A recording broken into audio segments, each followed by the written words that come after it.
gave us their office to use for this launch.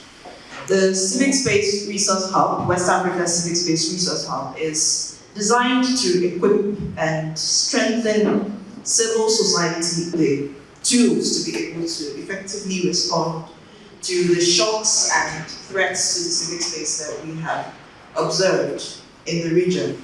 And what we're here to do today, Spaces for Change hosts a database. It's called Closing Spaces Database, www.closingspaces.org, where we track incidents of human rights infractions in all the 16 countries of West Africa. So we have taken time to analyze the data that we have been able to gather on the database from 2017 up till now. And we are going to be presenting very interesting findings to everyone. It's gathered since 2017 till now, that's 6 years. So it's a lot of data, and we're going to be presenting very, very interesting findings based on the data that we've gathered.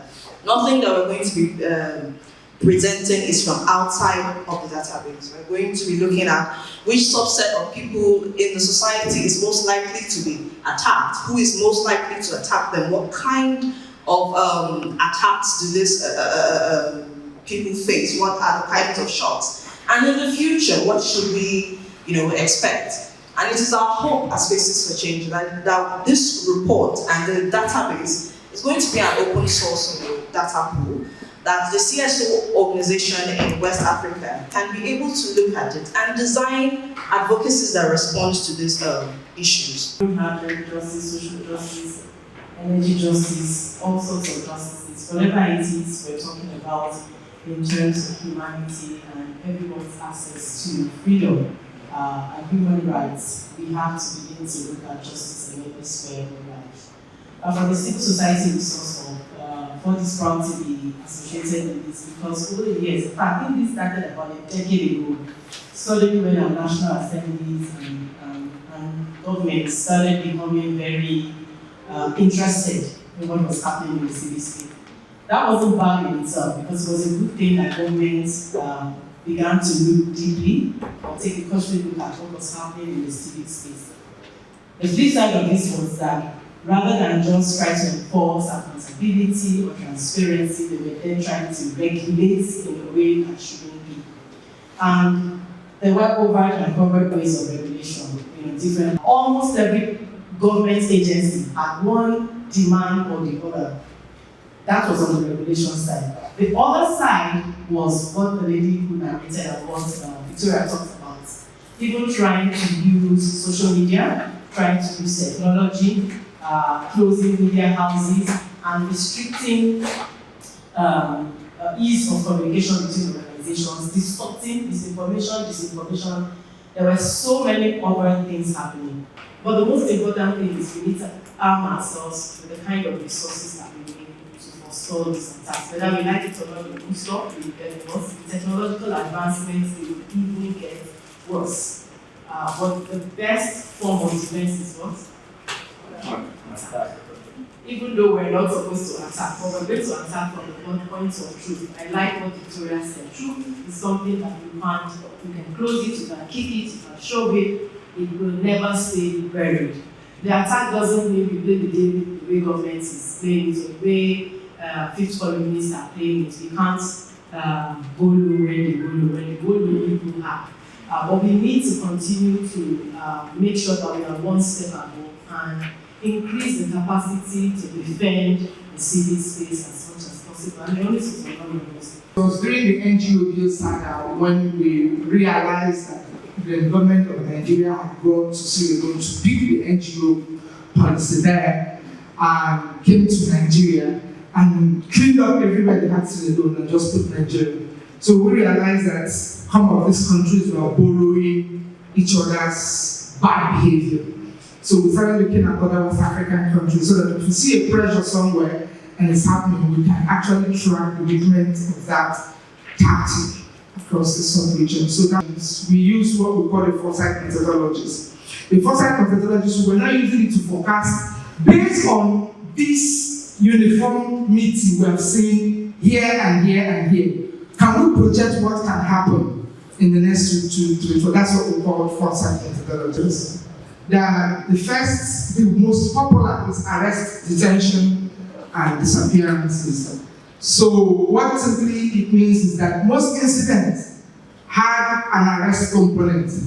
It could be that you were not arrested, but at the point you were not arrested at the detained, but some people that were prosecuted, it ended with detention and subsequent imprisonment.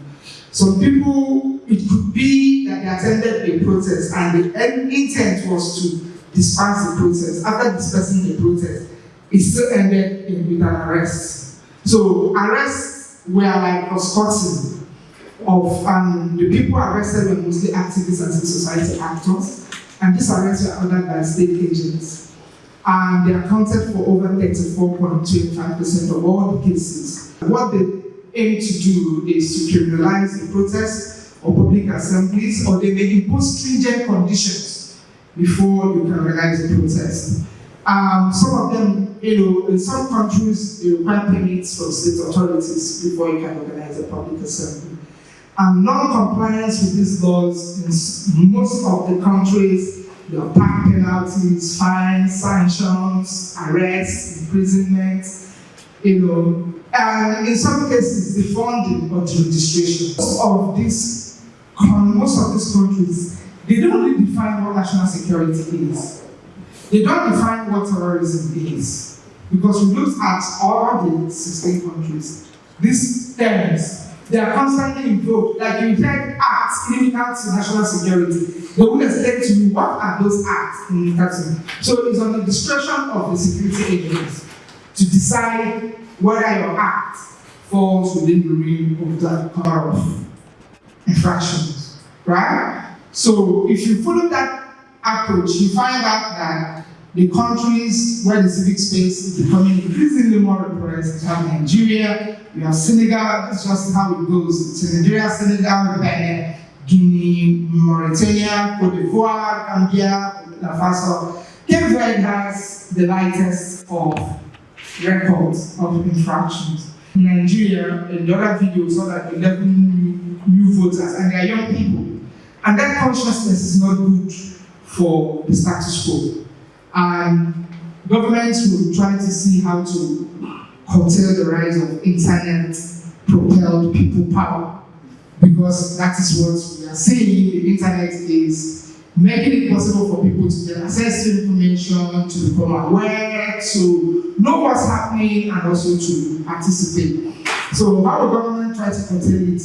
Security budgets in the coming years will become fatter under national and international laws to really make sure that pre-election people can speak freely without being attacked, without being restrained. It's not just what happened at the polling booth.